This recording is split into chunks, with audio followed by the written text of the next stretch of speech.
ঘটনা ঠিক আছে। আমরা আপনার প্রশ্নটা আসতেছি, ওই উত্তরটাকে দিয়ে নিই। ঈসা আলাইসাল্লাম আলোকে আল্লাহ তালা লাস্ট লাস্ট গোত্রটা পাঠানোর আগে, লাস্ট ইয়াজুজ মাজুজের দলটা পাঠানোর আগে বলবেন, ঈসা আমি এমন এক জাতি তোমার কাছে পাঠাচ্ছি যার সাথে তুমি পেরে উঠবা না। অতএব তুমি তোমার বাহিনী নিয়ে তুর পাহাড়ে উঠে যাও। আল্লাহ তালা তখন একটা পোকা প্রেরণ করবেন, তারা তাদের গায়ে আক্রমণ করবে এবং তারা মারা যাবে। তো এই যে যখন ঈসা আলাইসাল্লাম তার বাহিনী নিয়ে তুর পাহাড়ে চলে যাবেন, তখন তারা এরকম উদ্ধত্ত আপন আচরণ করবে। তারা বলবে যে আমরা পৃথিবীর সমস্ত অধিবাসীদের হত্যা করে ফেলেছি, কারণ তাদের সামনে দাঁড়ানোর মতো এখন আর কোনো জাতি নেই, তাদের সামনে প্রোটেস্ট করার মতো কোনো জাতি আর এই মুহূর্তে নাই পৃথিবীতে। তখন তারা বলবে যে আমরা আকাশবাসীদেরও খতম করার পালা, আকাশবাসীদেরও শেষ করে ফেলবো। সে মতে তারা আকাশের দিকে তীর নিক্ষেপ করবে। এখানে তীর নিক্ষেপ করতে পারে, মিসাইল নিক্ষেপ করতে পারে, আকাশের দিকে নিক্ষেপ করবে। আল্লাহর আদেশে সে তীর রক্ত রঞ্জিত হয়ে তাদের কাছে ফিরে আসবে। আর এটা ভেবে তারা আনন্দিত হবে যে আকাশবাসীরাও তাদের শেষ হয়ে গিয়েছে।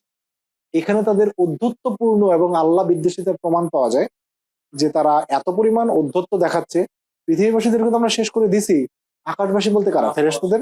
ফেরেশতাবাসীদের ফেরেশতাদের শেষ করার পর্যন্ত তারা হচ্ছে চিন্তা ভাবনা করতেছে, নাস্তি হয়ে থাকে।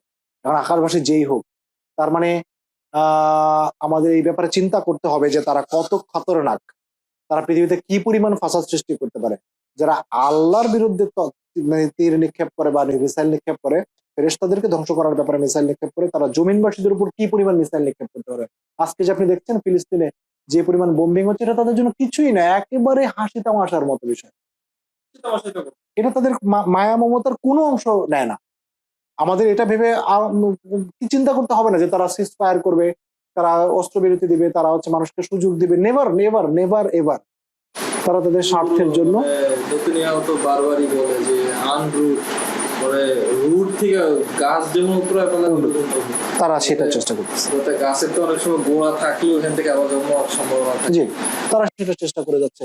এখন আমাদের মূল বক্তব্যের দিকে ফিরে আসি যে আসলে আমাদের মূল বক্তব্যটা কি। বক্তব্যটা হলো এই, ইয়াজুজ মাজুজকে যখন সেই 3000 বছর আগে ককেশাসের উত্তর দিকটা, মানে ঠিক এই জায়গাটাতে যখন আটক করা হয়েছিল, যেটা আমরা এই পাশের ম্যাপটার সহায়তা নিলে সবচেয়ে ভালো পারবো, যখন ঠিক জর্জিয়ার এই অংশটা উত্তর দিকটাতে যখন এখানে আটক করা হয়েছিল, এরপর পাশেই দেখেন এখানে হচ্ছে Ukraine, Moldova, Romania, Hungary, Slovakia, এই অঞ্চলগুলো হচ্ছে ইউরোপের অঞ্চল, আজকের ইউরোপের অঞ্চল। তারা প্রথম এই পাশ থেকে উত্তর দিক থেকে পূর্ব দিক থেকে পশ্চিমে সরে যাচ্ছিল। এখন আপনার একটা প্রশ্ন ছিল, যে প্রশ্নটার উত্তর এখানে আছে, যে চায়নাকে কেন আমরা বাদ দিচ্ছিলাম, মঙ্গোলিয়াকে কেন বাদ দিচ্ছিলাম। চায়না এবং